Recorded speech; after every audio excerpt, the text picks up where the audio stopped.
Good evening. I'd like to call the meeting to order, please. Thank you. Would you call the roll, please, Mr. Castater? Yes. Mr. Beckman? Yes. Mr. Gunther? Yes. Mr. Kleinfelter? Present. Mrs. Webb? Here. Mr. Young? Here. Would everyone please stand and join the board in the Pledge of Allegiance?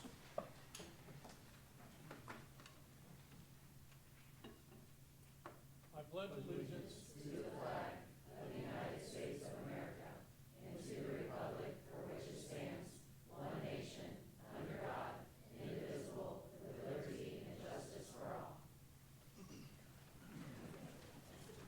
Thank you very much. Dr. Rice, would you like to review the agenda for us, please? Yes, sir. Thank you. After we get, Chris, are our mics on? Okay. After we get through the traditional parts of going over the agenda, we do have two presentations. We have the Chris Brown going away tour. So he's here to introduce the new Butler County ESC superintendent. That'll be quick. And then we do have a presentation with Vista Consulting. That is an organization that we've used before to do some energy upgrades for the district, so they will take us through that. We do have one change in the original agenda that was posted online. We have moved executive session to number 7 on the items for your board agenda. That is so we can go into executive session for the purpose of preparing for conducting or reviewing negotiations or bargaining sessions with the employees. We need to do that so we can have a conversation via phone with the district's attorney that time. I do anticipate probably about 45 minutes in that. Once we're done with that, we will come back and resume the normal board operations or board meeting operations with the legislative report, Butler Tech report, opportunity for public comments, and then we'll move to superintendent's reports and recommendation that all deal with personnel, and there are a couple of overnight field trips that we'll also look at and approve there as well. Now I'll turn it over to Mr. Castater.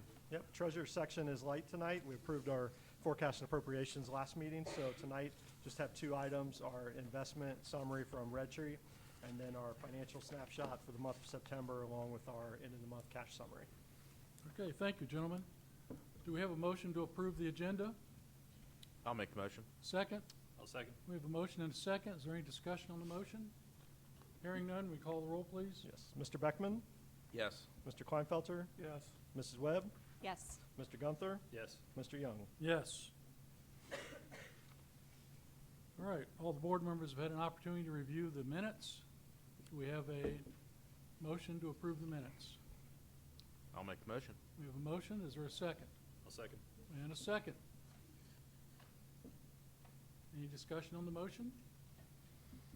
Hearing none, we call the roll, please.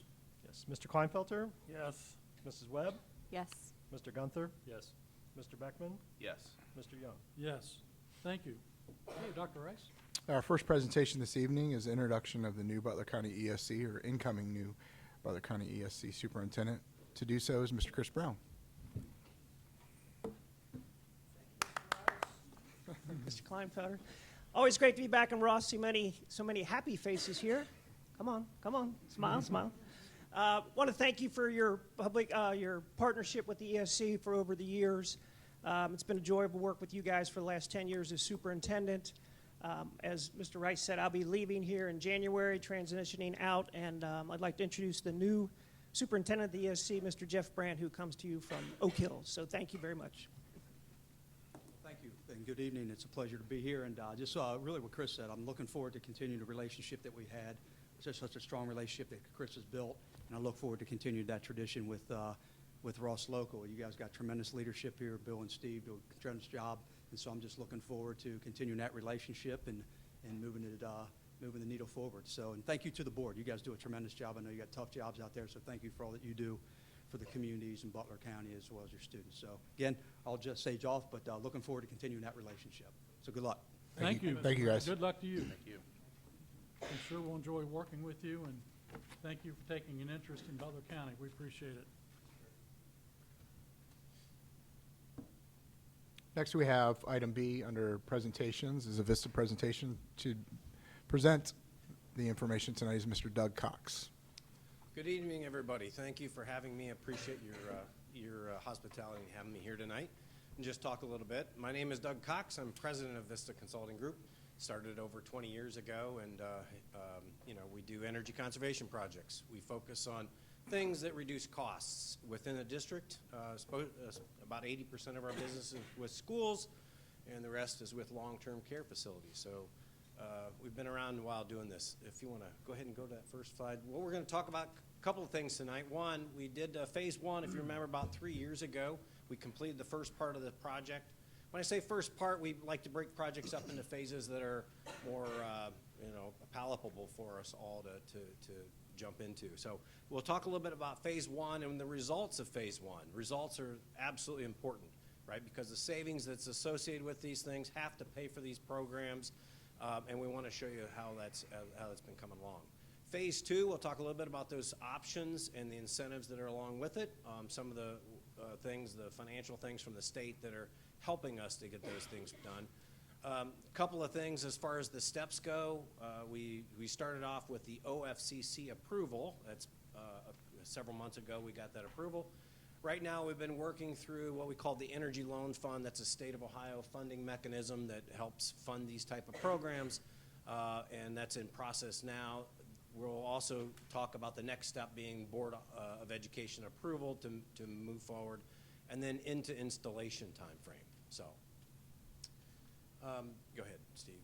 Yeah, so phase one, it included a lot of things. Everything's listed right there. Everything from HVAC upgrades and centralizing some control systems, computers and server updates, lighting upgrades. You remember we did a lot over the IS building as well. Windows, air conditioning units over there, replaced the boiler and the unit vents so we could actually bring that back into a school again, be used again. It was about a $1.9 million expense. It was a 10.6-year payback. I want you to pay attention mostly to the graphs on the right.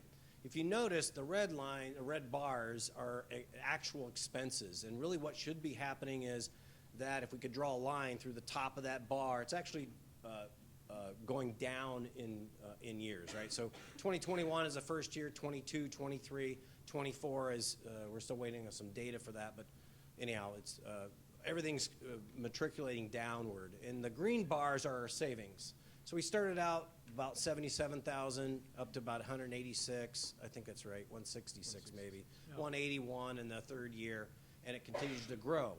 And I want to make a note of this, and the blue bars at the top are what you would be paying had you done nothing, right? If we went back 5 years ago and we said, well, hey, don't do all these things, where would we be as a district, right? And that's really what the blue bars are indicating. And you'd be spending way over, you know, $850,000 annually, probably closer to $900,000 now in total utilities. We all know the world isn't getting cheaper, right? Expenses are not coming down. We are all living in that world. We're seeing 27 to 30% increases in utility costs, and that's a big component of why we do what we do, which is try to reduce all those costs so that we can spend more money in the classrooms as opposed to on utility costs or for burning lights and air conditioning and things like that. So, any questions on phase one? Good. Go ahead, Steve. This is just some nice graphs showing what's going on. Again, the blue line at the top and the back of this graph is really showing you where the district would be if you hadn't done anything, right? And so in 22, 23, 24, 25, you know, we're continuing to go up, right? It's not coming down, and that's where it would have been. Where you are actual is that red line. That is good data all the way through 2024, right underneath the Y in energy. And where we wanted you to get to was the yellow line. Why didn't we get to the yellow line? Well, that simply comes down to there's always little changes that we have throughout a school operation, right? You guys all know it. You get hit with things that come up out of the blue, and you have some expenses. So we still would like to get back down to that yellow line. That'd be great to do, but we're doing really well based on what we've already measured at this point. On the right-hand side, the far right, you'll see at the first section there is the electric rate increases, and the bottom is gas rate increases. Now, maybe all of you, you sit back and you pay your utilities at home. These are averaging, I think, in the neighborhood of 20, a little over 20% increases. and that was from 2019 through 2024. And, you know, it continues to rise. So, again, cognizant of expenses, we want to make sure that we're doing everything that we can to harness and reduce those, keep them minimized, so that, again, we can put money to better use within the school buildings.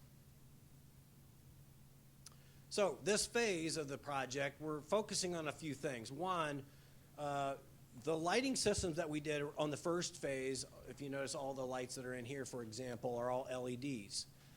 This is to take the last step, and that is getting the LEDs into the high school football field track area, those high intensity lights that we use, as well as the backboard or the scoreboard and stuff are out there. We've got a lot of things inside this building, and these are kind of some detailed mechanical things, but we have a lot of air handlers in here that rotate that air, and we have some variable speed drives that control those that have been defunct for a little while. There's about 12 of them. Devin and his crew has been working hard. They've gotten like 5 of them replaced. That's great. That helps. We need to get the rest of them done.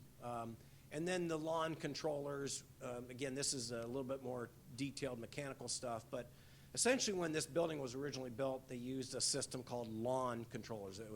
You think of it like a language, and it's kind of like French, right? Where we use nowadays what we call BACnet, and BACnet is another language. It's like English. Everybody's using it. It's the common now, and so that's what we plan to do is finish that up and do those. I mentioned this already, but replacing the scoreboard at the high school to LED video board, we'll take a look at that in a minute. I've got some pictures on that. And then replacing existing sign out front, the marquee sign. Again, going to LEDs. These are things that make sense because they save us money, period. Overall, this phase is $1.29 million, 10.5-year payback. It's really about the same type of return on investment as phase 1 was. And really good options here. Incentives on funding. Again, we have the Energy Loan Fund. That's the ELF that we like to talk about. It's a fund that the state of Ohio uses to help support these kind of endeavors. So they're essentially, out of that $1.29 million, they're given a million that has an interest rate of, again, 0.25%. So it's enough to keep your skin in the game because they want to make sure you do, right? You're not just going to default on it, you know, and so they want to make sure that your skin is in the game. So you're going to be paying about $294,000 out of your pocket. When I say out of pocket, it's out of one of your other general funds or PI or whatever. Again, overall, 10.5-year simple payback. Okay. Any questions about the details on that? And the funding for this would come from permanent improvement PI. funds, not our operating funds, correct? Yes. Correct. So a few things that we'll be doing here. This is the field lighting system. On the left is the existing system. If you look out there, you'll see the big head sticking up. We are able to reuse the poles and everything that's underground. What happens is that head comes off and the new heads come on and new control box comes on and things like that. So it's a pretty simple completion. It doesn't take but maybe 2 weeks total to get that completed, and it's a vast improvement. We'll see about 20% more light on the field. We measure it in foot candles. So you have about 18 foot candles right now. It'll take it up to almost 30 foot candles on the field, right? Go ahead and flip to that next slide. This is the other thing, one of the scoreboards. This is a mock-up of it. And this thing's pretty big. It's 32 feet wide. The active display board, which is video, right? It's live video, can be used up there. That's 14 by 25. You have the scoreboard in the middle. Again, this is all LED. So in comparison to kind of the old systems that we had, this saves a ton of money as far as electricity goes. And then the other component of this is, and certainly this is something that you all get to work on, and that is the sponsorship piece down at the bottom, and continue to do that and help drive the finances of the athletic department. Okay? Next piece, this is, again, real technical, but in all of our classrooms and in this room as well, we have what we call a VAV box, and that's a picture of it there in the middle. Essentially what happens is we have air coming through the air handlers, it's treated, cooled, then it comes over to your room, and then it's finally treated, if that makes sense. So that little device there, that control box decides, oh, hey, they need a little bit more air or a little less air, or a little cooler, or a little warmer, or whatever in this particular location. And all of those are what need to be replaced. That's the lawn system. So they're kind of defunct. They're very, very hard. The lawn controllers are very, very hard to get. They don't have those readily stocked on the shelf, so when one goes out, and next thing you know, we can't control a room. That's part of the cause and problem, and so this is one of those solutions that we have. Go ahead, Steve. So in this process, we had the initial program discussion. We talked to you guys about that early on. We came up with some options. We put pricing together and savings and payback.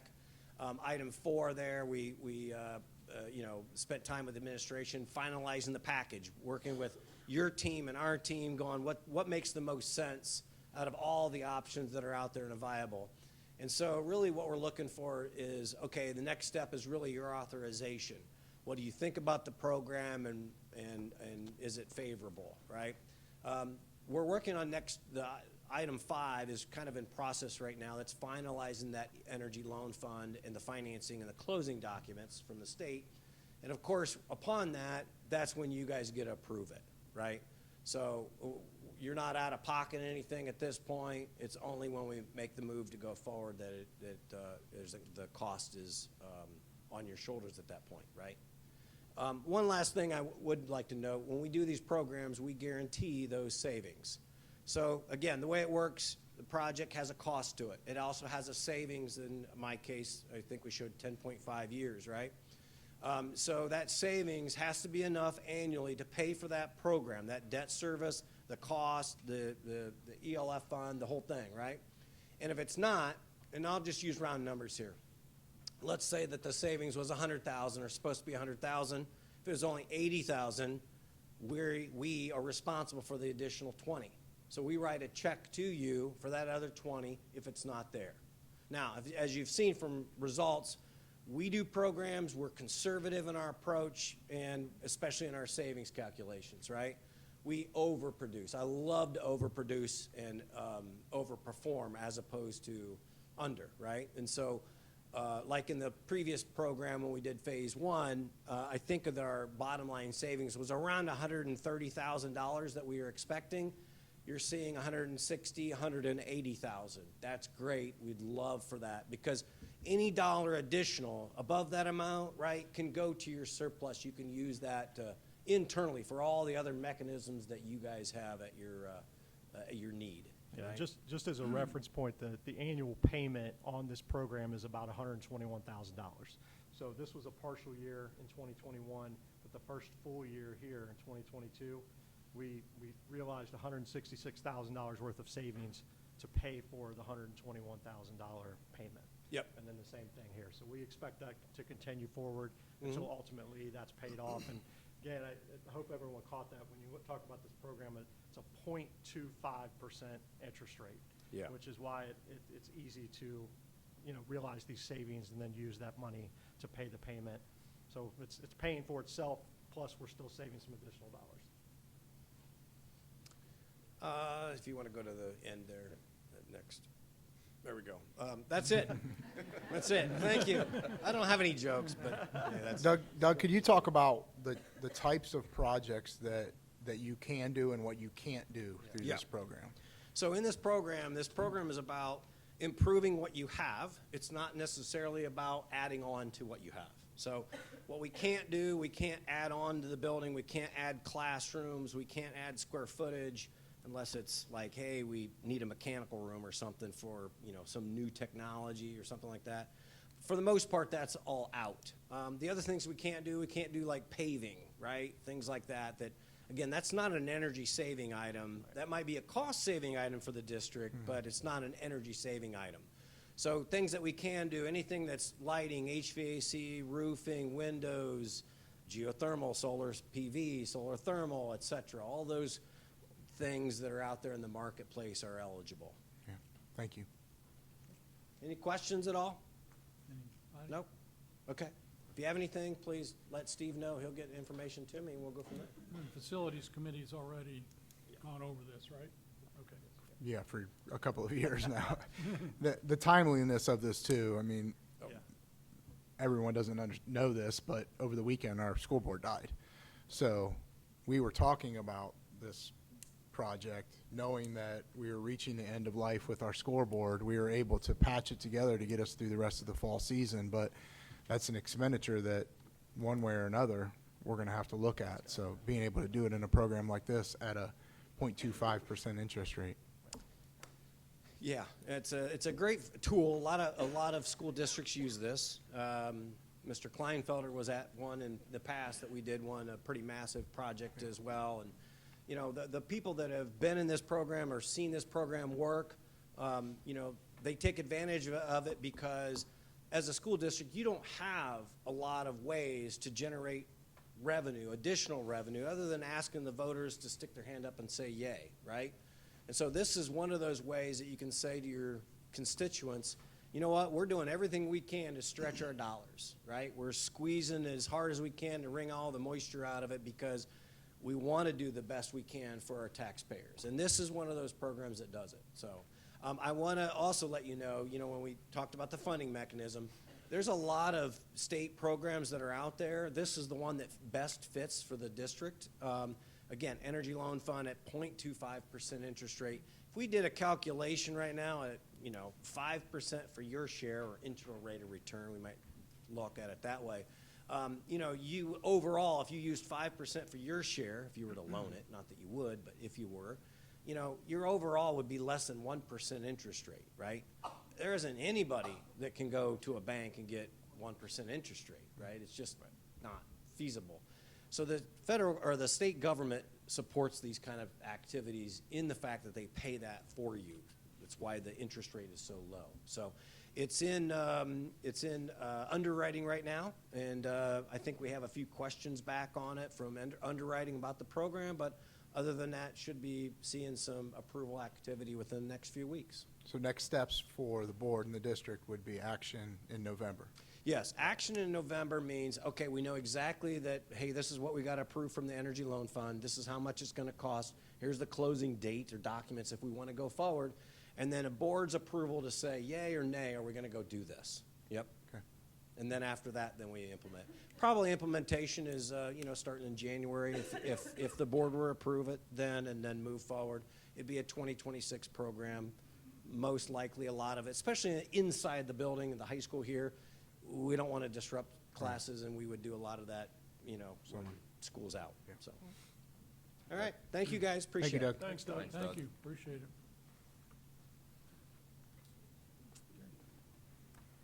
Do we have anything else? That's it for No, presentations, right? Yep, now we'll go to executive session. Okay. Legislative report? No, now this is when we're going to move to executive session. Oh, okay. So we'll recess into executive okay. session. Yep. So, as Dr. Rice had explained earlier, we're going to be recessing the executive session. Our board attorney was the only opportunity he had to speak with this, and was at this time, given that he's out of town, and we're going to be doing that via phone. Is that correct? Yes. Okay. And when we come back, we will then be continuing with the agenda at that time. Yes. All right? All right. Thank you.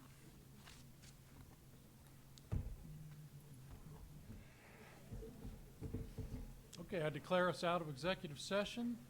We appreciate everyone's patience. Let's move on. Our next item on the board agenda is the legislative report. Sure. So this past Wednesday, October 8th, there's a few things that went through the House. They passed House Bill 129 to restructure certain levies into fixed sum levies. And there's, actually, I'm going to fall back on Steve for a little bit of this to help kind of describe this in an easier manner than what I would. Yeah, so traditionally, emergency and substitute levies don't count towards the 20 mil floor calculation. So essentially what this does is that it makes those levies count towards your 20 mil floor calculation. If you remember back a few years ago, when we were going through our financial issues, we proposed a 10-year emergency levy. And the reason we proposed it as an emergency levy was because we could have collected those dollars and then still remained on the 20 mil floor, which allows us to realize valuation and property tax increases as those things happen at the county level. Appreciate that. Second thing is House Bill 309. It expands the county budget commission authority to adjust levies.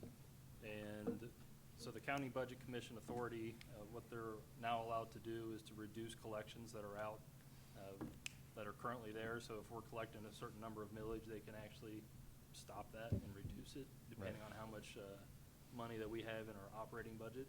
Right. And what they'll do is create a public hearing for that, to where we can go and present our case of why the school district thinks they need their money and Right. kind of fight for it. Yeah, this is a dangerous one. The social studies teachers out there, this is basically saying, we don't care what your people in your community passed and agreed to pay.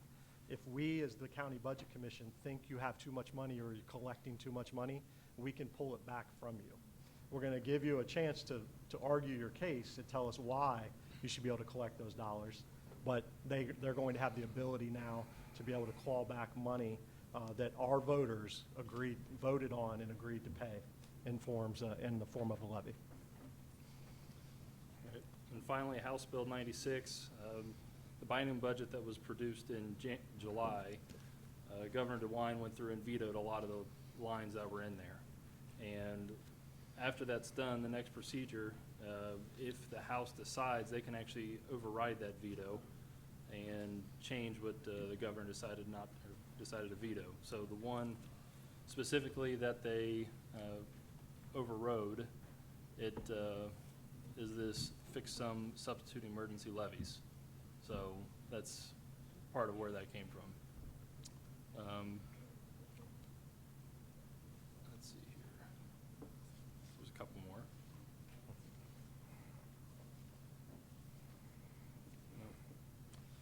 There is a couple of hearings this week that talks about property tax, being able to collect on that and limiting the amount that's going to be coming to us, as far as limiting the increases.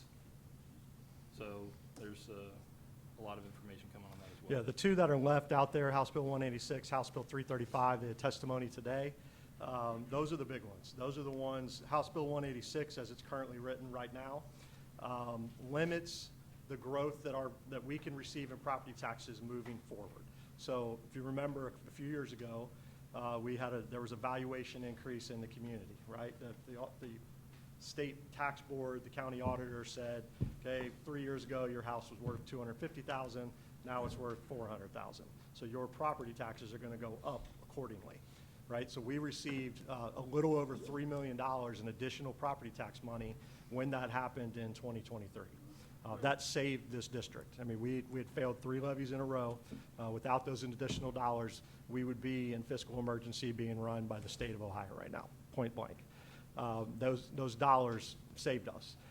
What House Bill 186 wants to do is limit those increases moving forward. So the valuation in the community went up 39.6%. Okay, what they're saying is they would cap it at a rate that would be close to, say, the CPI index, maybe 2.93%. So whatever the consumer price index increase is in a year, that would be the maximum increase that we would be able to realize moving forward, which is okay. I think everyone agrees that there needs to be property tax relief, right? I mean, property taxes are out of hand all over the state of Ohio, and there's far too much reliance on them for funding public education. Everyone can agree with that. The problematic part of that bill is that not only does it limit what we can get moving forward, it wants to go back and take money we've already received. So they would take $1.9 million of the $3 million increase that we received a couple years ago as part of this bill. So take what we already gave you and limit what we can give you moving forward. That's problematic for most of the school districts in Ohio. There were a number of superintendents and treasurers in Columbus yesterday providing testimony, hour and 48 minutes to watch the whole video today. Very, very good, made their case very well.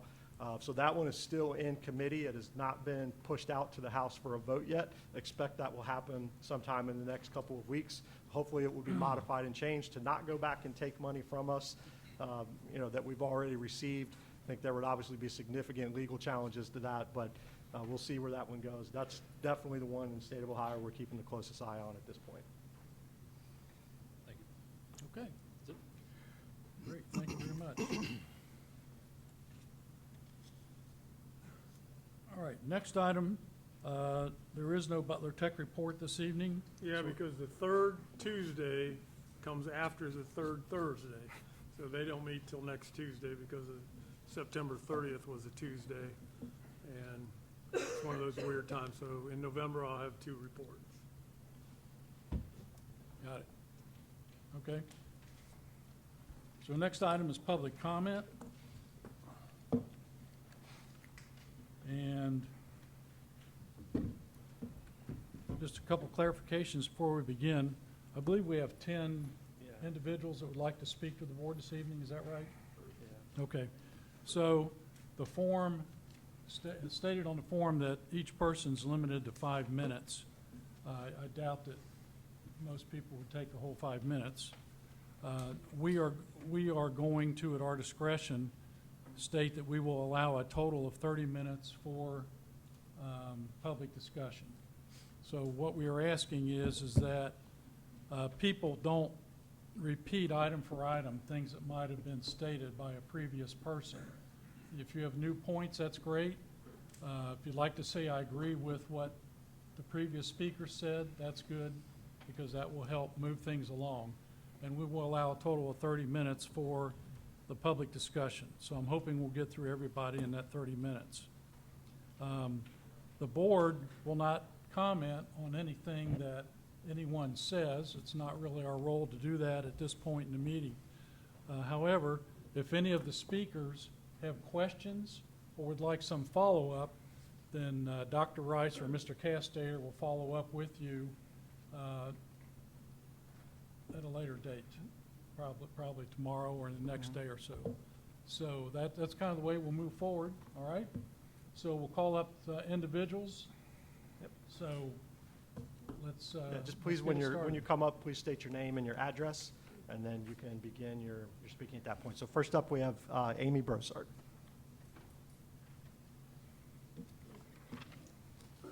Good evening. I'm Amy Brosart, 2159 Morrow Trail. So, I have been a proud member of this community for 50 years, and I have taught at Ross High School since 2003. Throughout that time, I have witnessed achievement, growth, and a true sense of family within our schools. I've worked to provide a rigorous curriculum to our most ambitious learners in AP Calculus, while also co-teaching Algebra 1 classes to support our challenged learners, providing both of them the time, care, and strategies they need to find success and confidence, both in mathematics and themselves.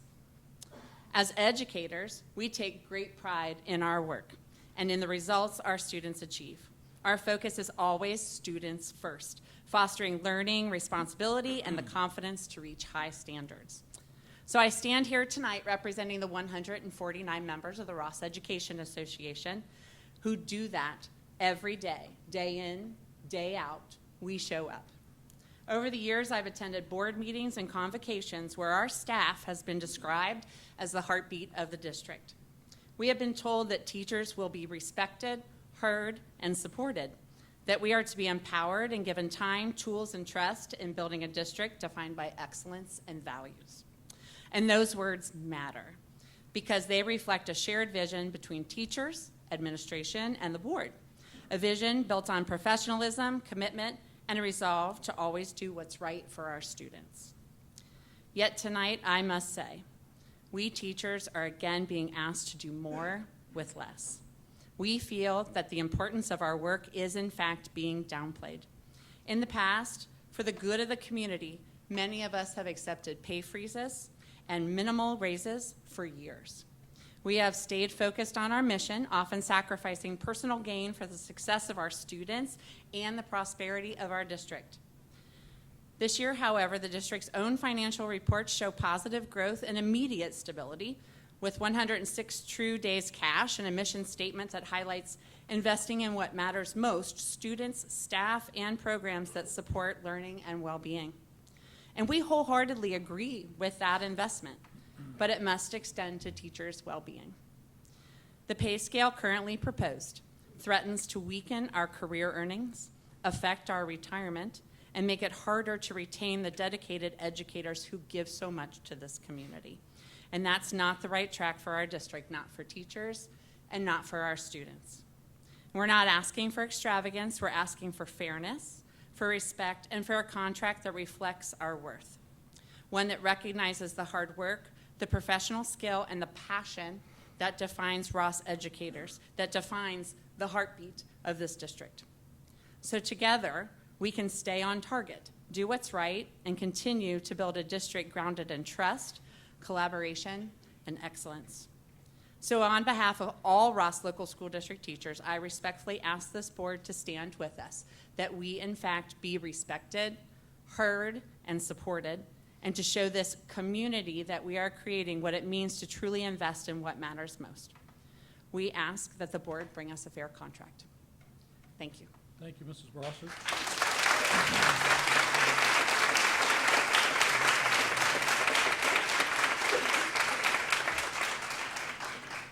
Okay, next. Next up, we have Abby Sherwood.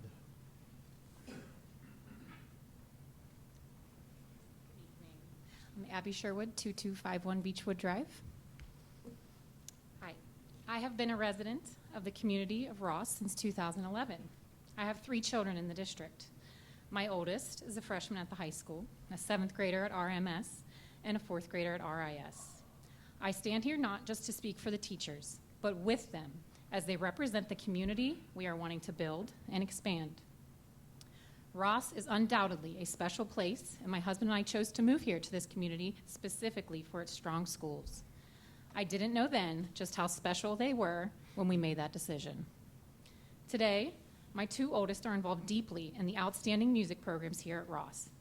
My oldest is a member of the marching band and legacy band, and my 7th grader is part of the choir and next generation group. It is no secret that these are the top-rated programs in the city. Our band continues to earn high rankings throughout the state. Our choir program excels in competitions.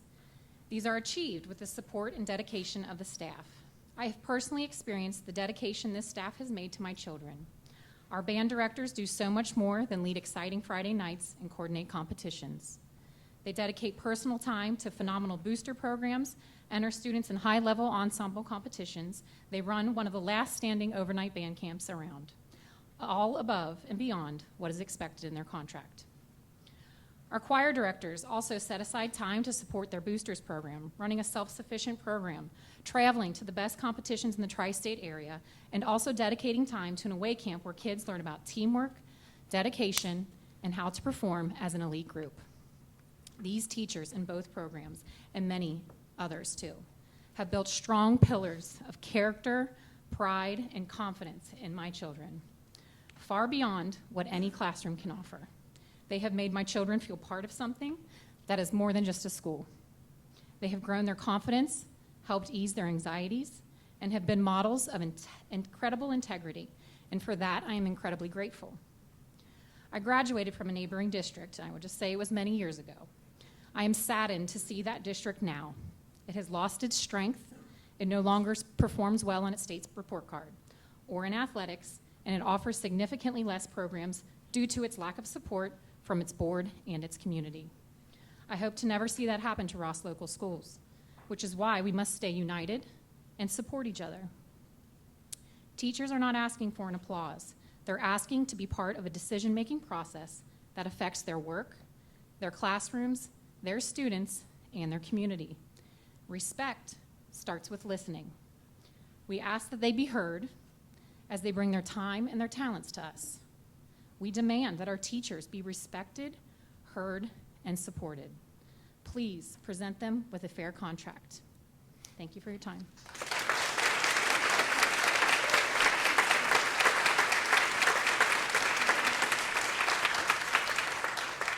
Thank you, Mrs. Sherwood. Chad Zipfel. Good evening, everyone. Chad Zippel, 7515 South Dwyer Road. As many of you know, I was born and raised in Ross. I graduated from Ross High School in 2000, Miami University in 2004, and Wake Forest University School of Law in 2008. After graduating from Wake Forest, my wife and I moved back to Cincinnati, and I joined the law firm of Taft, Stettinius & Hollister, where I'm now a partner. We had the first of our 4 children in 2010, and And when my oldest son was ready to start school, we had to decide where to send him.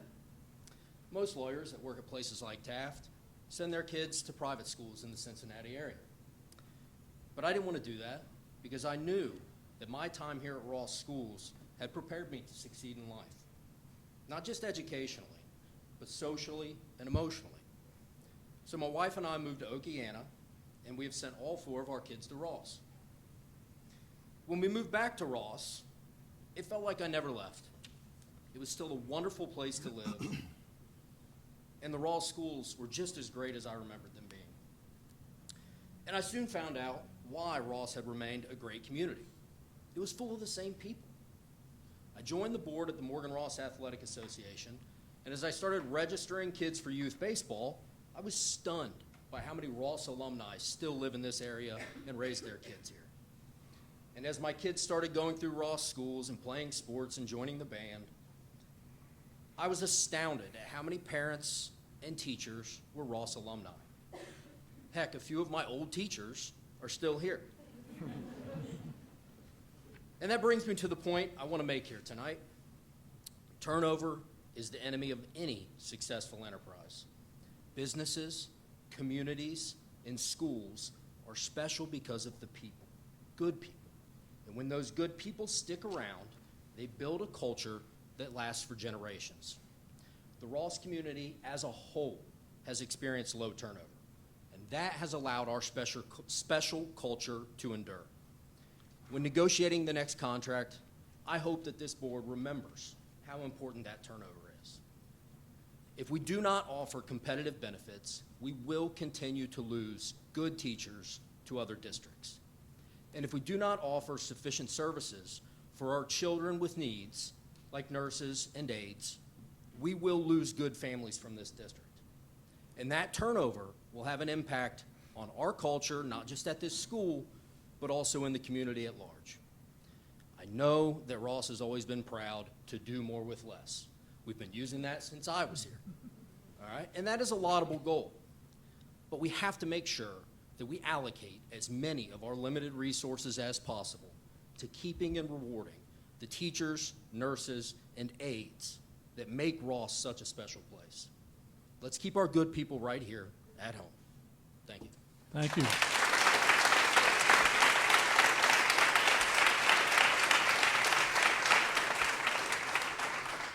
Thank you, Mr. Zippel. Dan Reddick.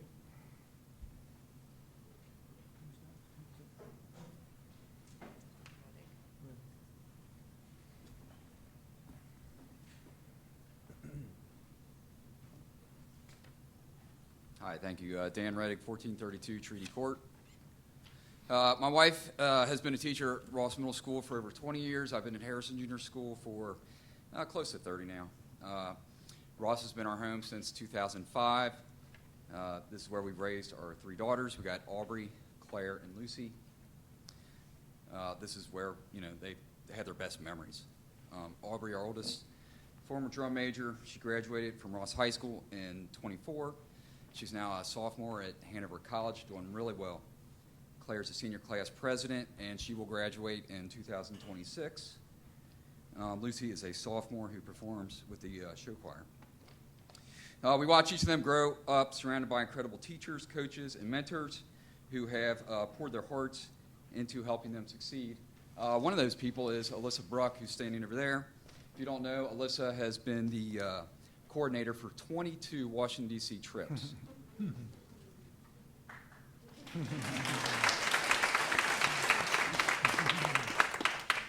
That's kind of quite consistent dedication that makes this district special. Alyssa, as a parent with 3 daughters who went on this trip, I appreciate the time and effort that you put into organizing it and making this happen year after year. I don't think the board, I don't think the administration, I don't think the teachers, I don't think the community know how much time and effort you put into that. So great job. Continuing right now in classrooms all across Ross, teachers are doing extraordinary work under extraordinary pressure. They're successfully balancing test prep and trauma, curriculum and creativity, rigor and relationships. They're doing everything they can for our kids and often doing it without enough support or time. Too often their voices are left out of the conversations that shape our work, That time, it needs to change now. It needs to change. Our teachers deserve to know they are valued. They deserve to be heard and know that they have a voice at the table. Strong schools are built on strong teachers, but a strong district can't be built on the backs of exhausted ones. Respect, trust, collaboration needs to be the foundation. Our teachers have given so much to this community, to our kids, to our families, to our future. Now it's time to give something back. We demand that our teachers be respected, heard, and supported. Please present them with a fair contract. Thank you.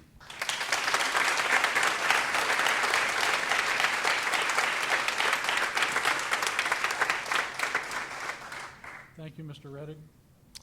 Lori Harrison. Good afternoon. My name is Lori Harrison, and my husband and I reside at 3415 Lehigh Road. My husband and I go back, way back, to kindergarten class at Elda Elementary, where we went to school together. I used to pin him down on the school bus and give him a kiss on the cheek, but that's a love story for another time.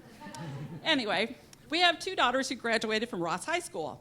My oldest daughter, Josie, graduated from Miami University with a 4.0 average, and she is currently property manager and is a personal assistant to the owner of Jungle Gyms. My youngest daughter, Sydney, went on an academic scholarship to the University of Alabama, Roll Tide, and she works as a process control engineer for a Fortune 500 company. When I asked Josie, I thought their points were, I thought it was important to ask them. So I asked them, what was it about Ross School District? What was your experience? She said, my teachers taught me the association between hard work and success. I was given a solid academic platform to excel in college and in my career. Shortly, I will be moving back to Ross to start my own family. And one of the reasons I am coming back is because I believe in Ross educators. When I asked my daughter, Sydney, the same question, she said, growing up in Ross, I saw teachers as more than educators. They were mentors who cared about my future. Their support helped me to build a life that I'm proud of. I'm so glad to have attended the Ross School Districts, and in my judgment, the teachers are what made Ross so great. Now, I'm a trained accountant, and numbers matter to me. So when I look at the report card and I see Ross Local School District top 15% statewide, the highest performing school district in Butler County, all buildings ranking in top 20 of 88 surrounding counties, and other stats.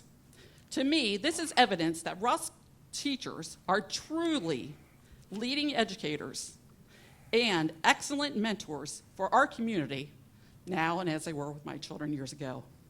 The Ross Local School District Impact Report recently stated we need to, and I quote, invest in what matters the most: students, staff, and programs that support learning and well-being. Yes, it is without question. When we invest in our teachers, we invest directly in our students in our community. So I am speaking directly to you all. A district that listens to their teachers in a district is a district that thrives. When we silence their voices, we silence the heartbeat of education itself. It is critical you invest in our teachers by giving them a contract that they deserve. Thank you.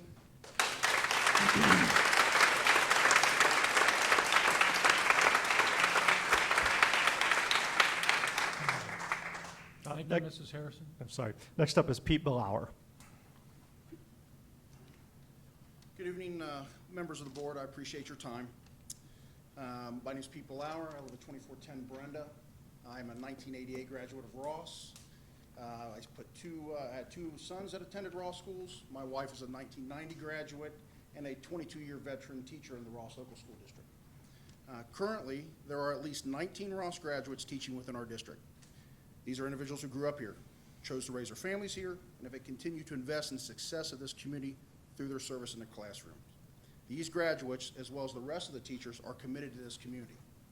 While we patiently waited for the executive session end, I watched two committed teachers grading papers on the floor back here. Every one of these teachers does exactly the same thing. You have an outstanding group of teachers. And now I look at the board, and I know that for a fact that some of you were not here in the past. As you were a student here while my wife was a teacher, So I thought it was important to bring up a little history.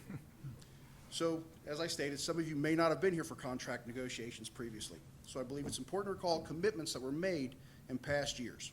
From 2010 through 2013, Ross teachers received no raises for 3 consecutive years, while the average inflation rate was 2.1%. In the years that followed, they accepted repeated contracts with only 1% increases and endured multiple step freezes to help the district remain financially sound. Now, earlier this evening, the gentleman gave a very nice presentation. He focused on inflation and what the school is doing to combat that. These teachers are subject to the same inflation. Their households are trying to combat that. Since 2013, there has been only 1 year when the inflation rate was lower than those 1% increases that the teachers got. As of August 2025, this year's inflation rate is expected to be 2.9%. In effect, it has cost our teachers money to continue to work here and uphold the district's award-winning reputation. They accepted these sacrifices with the understanding that their efforts would be recognized and that they would be taken care of in the future. That time is now. The teachers of Ross have shown loyalty, professionalism, a deep commitment to our students and community. It is time for the board to honor the promises made to them in the past. Supporting our teachers is not only financially feasible, it is the moral, honorable, and respectful thing to do. I appreciate your time. I trust that you will make the right decision and offer these educators the contract that they so justifiably deserve. Appreciate it.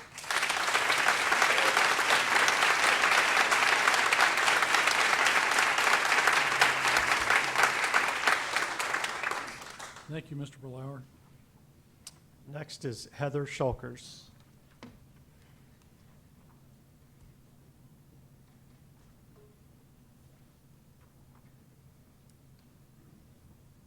Hi, my name is Heather Shulkers. I live at 1401 Blue Jacket. I am a teacher in this district, as well as a resident, a Ross graduate, and a parent of 2 kids that attended Ross High School through elementary, middle, and high school. As a parent, I could not be more grateful to the teachers that impacted my kids' education. Mr. Reeve was the perfect teacher to help my son's interest in chemistry go. To this day, I give Mr. Reeve all the credit for the career path my son took. Mr. Smith inspired my son's love of literary analysis. Miss Vilgus, Miss Pelton, Miss Cottingham, and Miss Harrison all showed my daughter that women can succeed in STEM careers, and she says they are the reason why she is pursuing a career in chemical engineering. Even now, as a junior in college, my daughter will reach out to Miss Seaham to share her successes and talk about the things she is learning in her co-ops. Miss Ellinghausen, I cannot say enough about her. She holds a truly special place in my heart for her guidance to me as a parent when my son was struggling with ADHD in the classroom. She calmed a hysterically crying mom down, and she gave me the guidance. I will forever be grateful to her for the love and care she showed my son and myself. When I started teaching in this district almost 10 years ago, my goal was to have the same impact on my students that my kids' teachers had on them. And I truly hope that my students feel safe and loved when they are in my classroom, as well as learning to the best of their abilities. I feel appreciated by the parents in this district, by the teachers in my department, the teachers I co-teach with, the administration in my building. However, I do not feel appreciated by the school board. The school board talks about how great the teachers are, how our district is an excellent district, and our teachers play a huge role in this, but the actions do not match the talk. I would like to be respected, heard, and supported. Please bring us a fair contract. Thank you.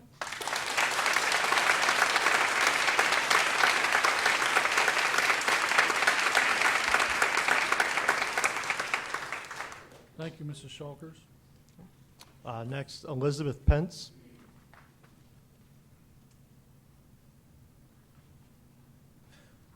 Good evening. Elizabeth Pence, 4192 Kirschling Road. I'm a Ross resident and a parent of 2 Ross graduates, and I currently have 3 students enrolled in the district. I'm proud to say that my oldest child, over here, Casey, currently teaches in the district. She's the music teacher over at Morgan, and she really, truly does love the impact that she's making on the little kids that she interacts with every day. She has such a passion for teaching, and I have to give credit to the teachers that she's had here at Ross. Sorry, I'm going to do the same thing Heather did. The teachers that inspired her to be the best teacher that she can be. My second daughter, Carrie, graduated in 2024, and she's currently a student at Miami University studying history and also plans to get a degree in education because of what she learned from the teachers here at Ross. Carrie really struggled in high school, and those teachers stepped up to make her feel welcome and important when the students often didn't. And she remembers that to this day. The other three children that I currently have enrolled in Ross, I have two are currently juniors, and I have an 8th grader. They are all participants in the band as well as choir.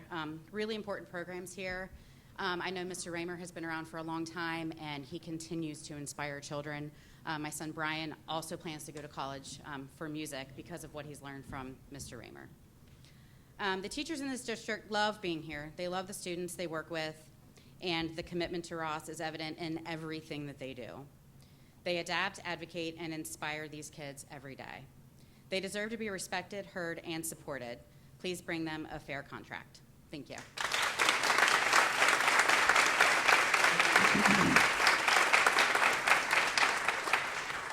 Thank you, Mrs. Pence. David Eads.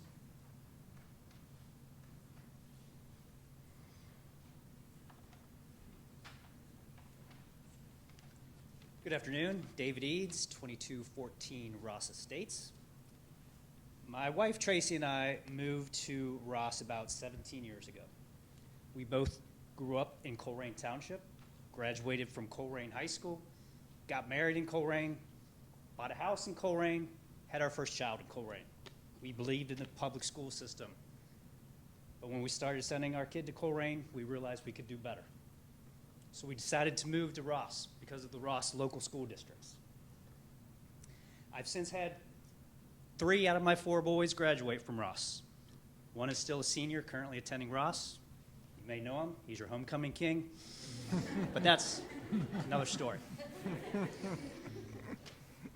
Ross has provided all of my children a quality education and gave them the foundation that they needed to continue their education. One is currently getting his doctorate at Northwestern, 2 are at University of Cincinnati. I feel that the education that they received from Elda, Ross Middle School, and Ross gave them advantages that they need to be successful. I have seen the dedication from the teachers at Ross displayed with each of my kids. From Josh, who graduated in 2020, Miss Gardner gave special time outside of work, accompanying him on trips. Brett, who graduated in 2022, I believe I said Josh was 2020, but it was 2018. Brett is 2020. And Mr. Tom O'Neill gave him the inspiration to go places and do things I never believed were possible, going to Washington, D.C., South Africa, because of Ross and because of the teachers at Ross High School. And AJ, who graduated in 2023, the things that Sterling Finkbein was able to teach him and instill in him, not only during school, but after school, countless hours over the weekends, after school, that go unnoticed, but he noticed them, and he helped make a difference in my son's life. So what I'm asking you is to support, hear, and respect the teachers here at Ross. They are your best resource, and I just hope you give them the attention and contract that they deserve. Thank you.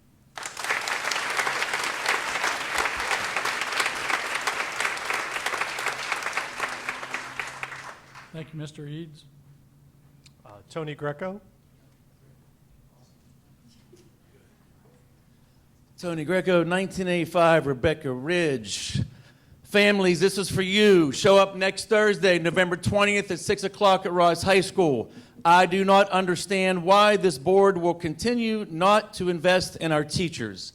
I am a community member, been here for 15 years, had 2 wonderful children go through this district that received wonderful education from our teachers. I've been a principal for 15 years in CPS, elementary and now high school. I have firsthand experience on the powerful impact that my teachers play in the success of student achievement.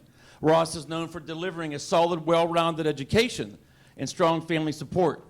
I chose the word deliver because successes of my children historically and in this district does not just magically happen. The teacher. Chris Angel can't even pull something off like that. The magic is strong, caring, relentless teachers that find a way to make all learning visible for our students. In the book, 10 Mind Frames for Visible Learning, John Hatie, he says the number one impact is the teacher. The number one impact is the teacher. There are over 250 plus influences that do this. I'm just going to name a few. Teacher clarity, 0.75 effect. Feedback, 0.7 effect. Response to intervention, 1.29 effect. Collective efficacy, 1.79 effect, just to name a few. Why should they be respected? Ross Local School shipped top 15% statewide, highest performing in Butler County. Your impact report said that, but it didn't say that they're the lowest paying teachers in the area. You won't put that in there. Report card, 21-22, 22-23, 23-24, 24-25. Overall, 5s. Achievements, 4 all the way down. Progress, 4 all the way down. Gap closing, 5.553. Early literacy, 4.55. Graduation, all 5s. In the new component, college career readiness, 3. The trend data, Mr. Young, shows the report card underachievement comparison by tested grade, 3rd, 4th, 5th, 6th, 7, all high school, all subject areas. Beat the state and every surrounding district around us, but they're still underpaid, the lowest of the totem pole. When we invest in our teachers, we invest directly in our students. Currently, the Ross Local School District is in good place financially. Families, they have the money to support teachers. They have the money to support teachers. I don't understand why you won't do it. I just don't get it. And I'm going to close with this, because I know I have a little more time. According to the Ross Local School Impact Report, you said that our staff is all in. It doesn't look like they're all in right now. They're really strong right now, board. And I am so happy and proud of them. Coincidentally, yesterday, the character strong lessons that CPS has now, yesterday the lesson was on self-advocacy. Oh, I am so proud that they are standing up and representing what they deserve from you. So, I'll close. We demand as a community member that teachers be respected, heard, supportive. And I remember when I first got hired, Mr. Young, you drove me around that bus. I used to work at the middle school. And you said, Tony, we have some of the best teachers around. But I never knew that you guys just weren't willing to pay them. So I hope you give them a good, fair contract.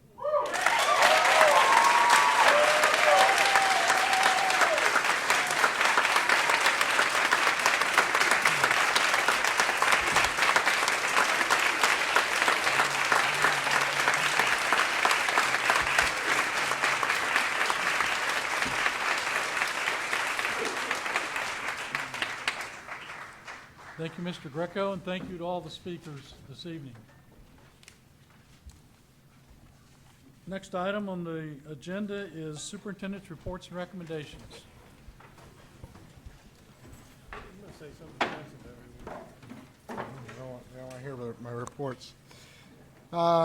Several items for the reports and recommendations: employment, resignations, supplementals and stipends, literacy council stipends, tuition reimbursement, advanced degree placements, Morgan Township BLT reps, several coaching positions for the winter season.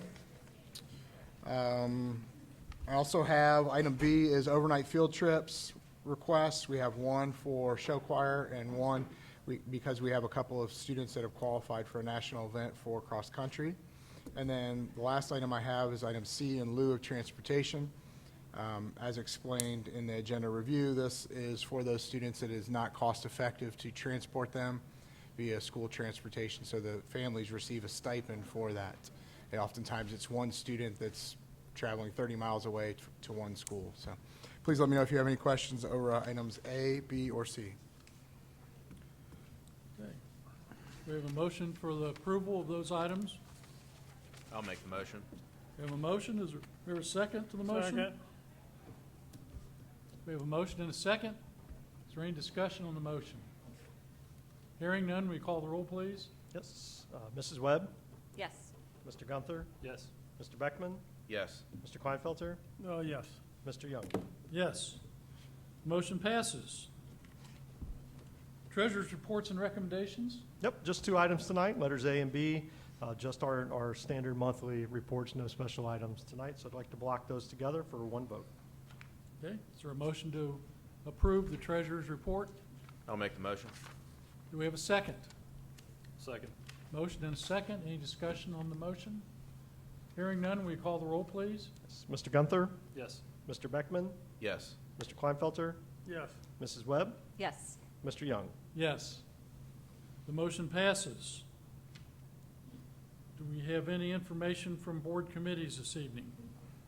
We did meet, the Facilities Committee did meet. However, the bulk of that was with the Vista Consulting project, so we kind of went over that tonight. Okay? The Finance Committee, a lot of it was what Steve talked about, whenever standard reports, a chunk of the information was from last month, so there's nothing new. All right. Very good. Let's go around the horn here and see if anyone has any final comments. Mr. Kleinfelder? Still have to keep my mouth shut, but I did it. Okay. Mr. Beckman? Just wanted to congratulate our new Butler County ESC superintendent and wish Chris the best as he makes that exit. Yes. No more, no further comment. No comment? No comment. Okay. I'd just like to congratulate our 3 National Merit semifinalists. I believe it's the first time Ross has ever had 3 National Merit semifinalists, so certainly a nice thing to be able to say. We plan to recognize them at a board meeting. We just haven't worked out the schedules Yeah. yet. Yeah, Yeah. that was great. All right. I'll entertain a motion to adjourn. I'll make the motion. Do we have a second? Second. We have a motion and a second. Any discussion on the motion? Hearing none, will you call the roll, please? Mr. Beckman? Yes. Mr. Kleinfelter? Yes. Mrs. Webb? Yes. Mr. Gunther? Yes. Mr. Young? Yes. Meeting's adjourned.